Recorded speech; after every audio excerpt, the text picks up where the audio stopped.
নাটোরের গুরুদাসপুরে সম্পত্তি লিখে না দেওয়ায় বৃদ্ধ বাবা মাকে মারধর করার অভিযোগ উঠেছে ছেলে ইসমাইল হোসেন ও আহসান হাবিবের বিরুদ্ধে। রবিবার বেলা ১১টায় উপজেলার নাজিরপুর ইউনিয়নের গড়িলা এলাকায় অভিযুক্তদের বিচার দাবিতে সংবাদ সম্মেলনে এসব অভিযোগ করেন বৃদ্ধ পিতামাতা। জানা যায়, মৃত আতিকুল্লাহ মাঝির ছেলে বৃদ্ধ ইদ্রিস মাঝি প্রায় ৯০ বিঘা সম্পত্তির মালিক। তার জমি জমা ভোগ দখল করে খাচ্ছেন অভিযুক্ত দুই ছেলে। বৃদ্ধ বাবা মাকে ঠিকমতো ভরণপোষণ করেন না তারা, সময়মতো ওষুধ কিনেও দেয় না। বড় ছেলে ইসমাইল লালপুর উপজেলা পোস্টমাস্টার এবং মাদকাসক্ত ছোট ছেলে আহসান হাবিব।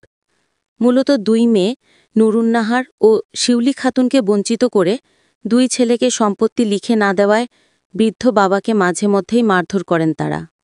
ভুক্তভোগী ইদ্রিস মাঝি বলেন, গত শনিবার ৫টি মহিষ বিক্রি করাকে কেন্দ্র করে তারা দুই ভাই ও তাদের বউ মিলে আমি ও আমার স্ত্রী আতপজানকে মারধর করে। বর্তমানে আমার শালক রশন মাঝির বাড়িতে আশ্রয় নিয়েছি।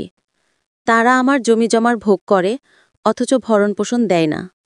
উপরন্তু সমস্ত জমির দলিল ও বাড়ির আসবাবপত্র তারা কবজা করে নিয়েছে। এ ঘটনায় নিরাপত্তা ও বিচার দাবিতে দুই ছেলের বিরুদ্ধে গুরুদাসপুর থানায় বাদী হয়ে মামলা দায়ের করেছেন ইদ্রিস মাঝি।